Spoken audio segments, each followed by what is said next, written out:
વડોદરા શહેરના પટેલ પરિવારને ત્યાં પણ બાપાની સ્થાપના કરવામાં આવી છે. અખિલ પટેલ અને તપન પટેલ આ બંને ભાઈઓ બાપાની સ્થાપના કરે છે ખૂબ જ આસ્થા સાથે અને ઉત્સાહ સાથે. અલગ અલગ થીમ પર દર વર્ષે ડેકોરેશન પણ તે બંને ભાઈઓ દ્વારા કરવામાં આવે છે.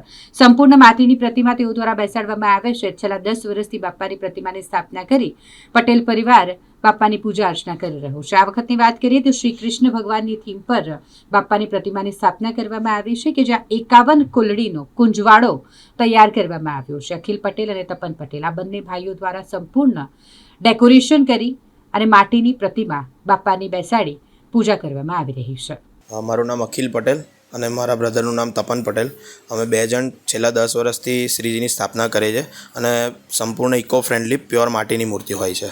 કયા પ્રકારની થીમ આપણે કૃષ્ણ સ્વરૂપમાં રાખ્યા છે આ વખતે શ્રીજી, અને દર વર્ષે અલગ અલગ સ્વરૂપમાં જ રાખીએ છીએ. આપ જોઈ શકો છો કે ગણપતિની પાછળની સાઈડે પણ દ્વારકાધીશને બિરાજમાન કર્યા છે. ડેકોરેશન કેટલો સમય લાગે છે? ડેકોરેશન માટે લગભગ છેલ્લા 2 મહિનાથી અમે દોડીએ છીએ, ત્યારે ગણપતિના આગલે દિવસે બધું કમ્પ્લીટ થઈ રહે છે. કેમ શ્રીજીને કૃષ્ણ સ્વરૂપમાં બિરાજમાન?